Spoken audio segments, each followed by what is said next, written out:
Hi everybody, my name is Hannah and this is Pepper and Pine, and today I have a tutorial to share with you which includes a live portion of the lesson I did with my 10-year-old daughter for Chinese brush painting. Now this is a kit that we picked up from Barnes & Noble and I found it to be really useful for beginners. Now this is not the only materials that we have. We also have some materials from another shop that you can find information about in the description box below. So I'm going to share with you what comes in this kit, and they're pretty basic, but I found them to be really useful for us as we are beginners. So it comes with your paintbrushes and your ink and your paints, as well as your little mixing tray, which is a ceramic bowl, and the paper. Now it only comes with a little bit of paper, so I would recommend buying more paper if you're going to be doing this. It also comes with the book that explains how to do the brush painting, which turned out to be quite a bit more complicated than we anticipated. The images are so beautiful, it looks so easy to do, and it's actually quite challenging.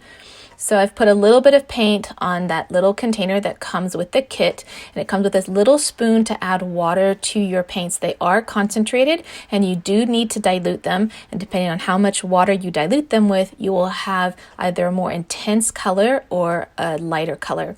I've added just a little bit of water to the stone, and now we're going to be mixing our black ink. So it comes with solid black ink, and you mix it for about 3 minutes, rubbing it against the stone until you get the color that you want. It also comes with 2 brushes, a stiff brush and a more flexible brush, and that gives you different points and different brush strokes. So I've wet my brush, and now I'm going to pull up a little bit of the ink, and we're going to practice a couple of strokes. Now there's a lot more ceremony to this than what I am sharing with you now. When we have done our Japanese calligraphy, which is of course different than the Chinese brush painting, I did find that there was a lot about how you position yourself, how you hold your paintbrush, and how you begin your lesson. And so I imagine that you're going to have similarities with this as well. I've used a piece of felt underneath my paper in order to keep it from slipping. This was a suggestion in the book, and I'm going to practice just a couple of strokes first.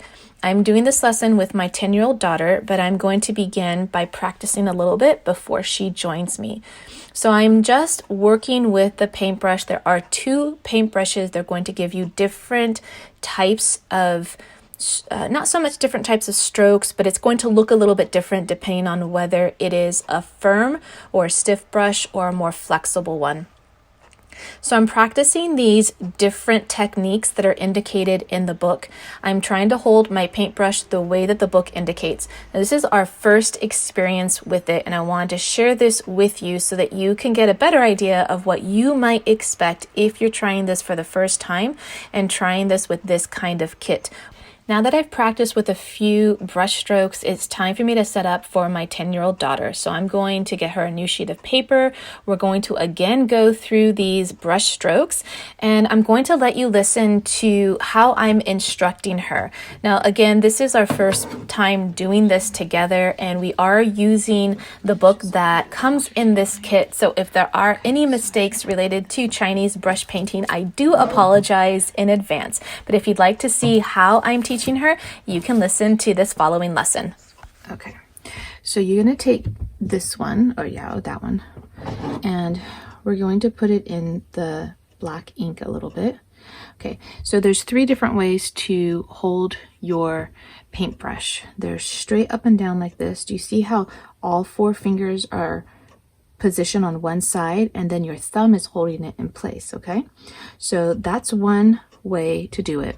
Okay, then there's another way with these 2 fingers in front. Okay, so let's start with this one, and we're going to do a stroke from left to right. So we're just going to do a very thin stroke from left to right, and then we can lift up. Okay, so now we're going to try that again. We're going to do a shorter stroke, and when you lift up, you're going to push down just a little bit so that when you pick up, it leaves a little bit more of a pool of ink. A little more. Yeah, go ahead.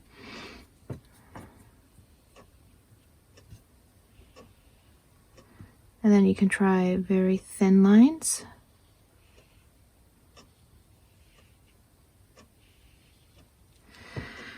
Okay.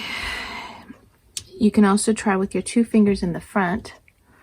And then we can do like almost like a line, but then it's like pressed in, you know?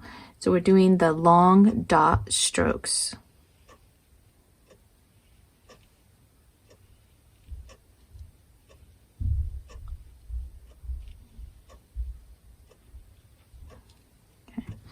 Then we can do the dot strokes. So I'm going to hold it like this. I'm going to hold the brush upright and I'm going to press down. Like this. Okay. Now we're going to do the rice stroke, and it's going to be shaped sort of like little grains of rice. So we're going to touch the bristles to the painting and make a short stroke and lift. So short stroke and then lift. Short and then lift.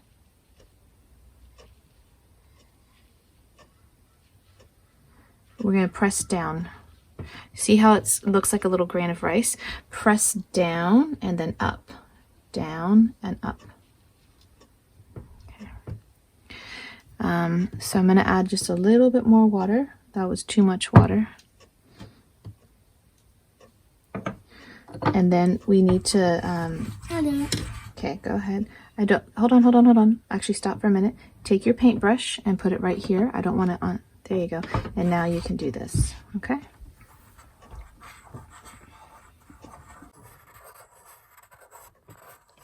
We could use this as like a, you know. Okay. So next, what are we gonna do? You said there was 3 types. Okay. Well, we already done a few. Now we want to do the circle. So again, we're gonna hold our